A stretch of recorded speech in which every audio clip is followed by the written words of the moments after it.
The only thing that we talked about, though, is when we talk about the good, I like the good, the defense again. If you want to share some of your good that you saw today, I've kind of shared already in stats. We've already kind of touched on it, but any good that you may have liked as well.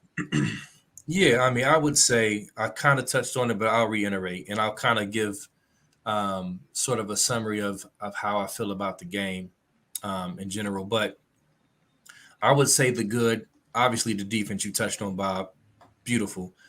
But the fact that we are seeing this offense, remember, y'all, just think, it's been 2 games so far, right? We have seen this offense largely without the number 1 receiver in the country on the field most of the time. Think about that. Correct. So you have to account for that. Jackson Smith-Njigba has not really played. The first game, he played a few snaps. 7 minutes. 7 minutes. Exactly. But even within that total of 7 minutes, he wasn't full go. He tried to go. Right. The point is we're seeing our young receivers step up and be thrust into service, in a position they weren't necessarily expecting with the number 1 receiver out. So keep that in the back of your mind as you judge our offense going forward, right? So think about that. So I think that's the good, looking at their numbers today and how they performed, how they stepped up. I think that bodes well for, going down the line in the season when we're really going to need them in some tough moments. Yeah, and then we touched on this too. Defensively, 5 for 20 on 3rd down and a 4th down stop as well. Hall gets the big sack on a 4th and short. So you got a 5 and 20 for 3rd downs, and you get a stop on 4th down. That again, by far, we can't be more happy than what we've seen defensively with Ohio State right now. And you just want to keep getting better. The confidence is there, and that's what you love to see. So we've kind of already touched a little bit on the ugly, and that's the penalties, which has to be cleaned up. And again, it's not that Ryan Day is not disciplined. We know he's disciplined. And as you stated, he may be a choir guy in front of the camera, but once he gets in that locker room, he's getting up people. He's getting after them. He's not going easy on people. He's going to let them know his true feelings and say, look, you're better than this. I mean, 9 for 85 yards, what we're doing here. We're better than this. You can't be having pre-snap penalties, offside penalties, especially when you get a sack and you put him behind the sticks, you give him a free 5 yards. You know what I mean? I think there was 3 offside penalties. There might have been 4, but I know 3 for sure. At least 3. Sawyer, Harrison, and I think somebody else on the D-line might have been Tyleik Williams maybe. So obviously that has to be cleaned up. But and then the one bad thing I always like to just throw one out there as an official. Why it wasn't reviewed on that touchdown? You mentioned it. They may have just said, we'll move on. It's not going to change this game. We ain't got to worry about nothing here, so let's just move on. So, right. So real quick, I'm going to go back up here and just look at some people's responses here. I'll throw them up on the board.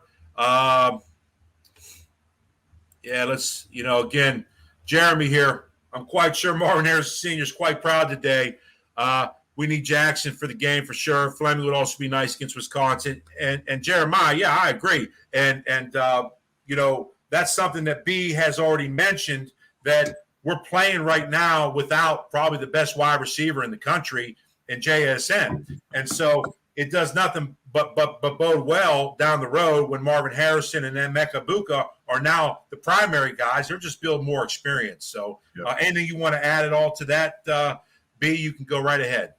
No, I mean, that's it. I pretty much nailed it. I mean, it's one of those things where this is not what you wish for, but it's still a blessing in disguise nonetheless.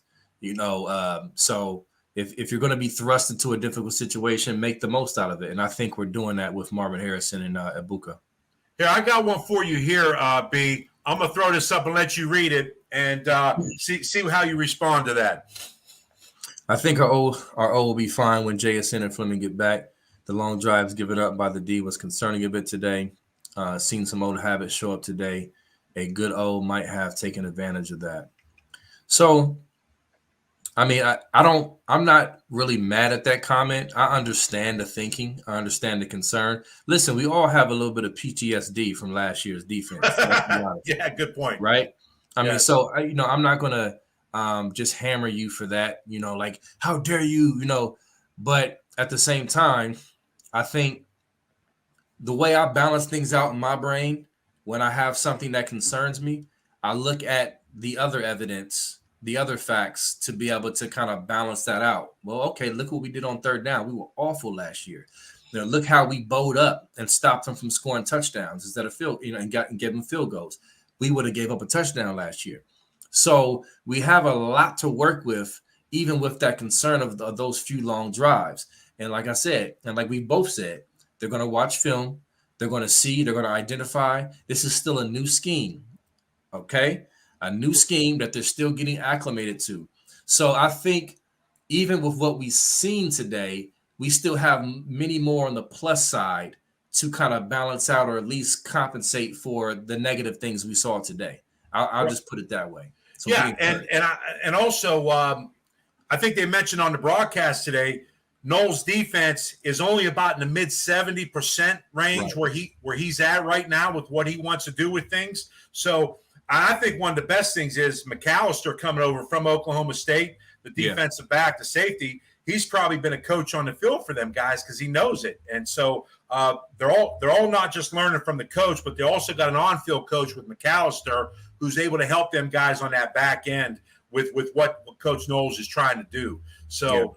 And again, I'll give up all the field goals they want. It's the touchdowns that when teams start getting tons of touchdowns, that's when you got to start worrying. But again, the PTSD is a great point by you from what we've had over the last 2 years anyway. Yeah, for sure. Yeah. Let's see what else we got here. All right, I like this little comment here. Henderson is the jab, Williams is the uppercut. Yes, no doubt, no doubt. That's a great way of putting it as well, using a boxing analogy. I always love the thunder and the lightning. Henderson is the lightning with the quicks and the straight line speed. Williams is just an outstanding running back. And remember, he was committed to Iowa State. The only reason why Ohio State was able to get him was because Bijan Robinson ended up decommitting at the last minute, and Tony Alford was able to go in and snatch him away from Iowa State. And Jeremy Yoder says something pretty cool here. Earl Campbell reborn. And I kind of agree with that statement a little bit. We know Earl Campbell was a violent runner, and Miyan Williams is no different. And, again, arm tackles is not bringing the man down. He's going to get after you, and he is going to punish you. Let's see what else we got here.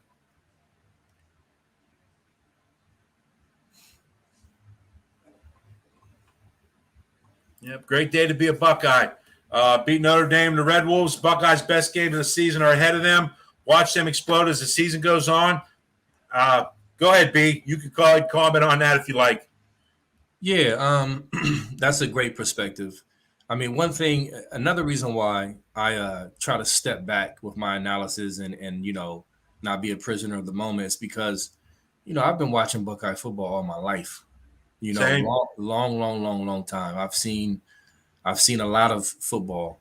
And so you go back to the 2014 season, for example, and that team grew over the season. Did they not? Absolutely. That the defense didn't look ferocious in week 2 and week 1 like they did, in the playoffs. They had to fight for their lives at Penn State in double overtime that year. I mean, exactly. I mean, just people those are the type of things that keep me grounded, is that we've seen too much of this happen, right?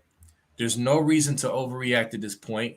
Let it play out. You still got some young kids who are getting their footing, who are going to get more confident, and this team needs to continue to gel. The great news is we're 2-0 and we have a ton of talent, and and the schedule is setting up well for us to really get our footing and make a nice little stretch run towards the end of the season with how things set up, with the home games that we have especially. Yeah, it's the first year because obviously you're like me. I've been an Ohio State fan since I was about 10 years old. And I don't ever remember Ohio State having 8 home games like they do this year. So, especially with the first 5 all at the shoe to start the season. So, you got to take advantage when you get that situation right now when you got 8 home games. So, it certainly sets up for Ohio State this year to make that run that we're all hoping that they make.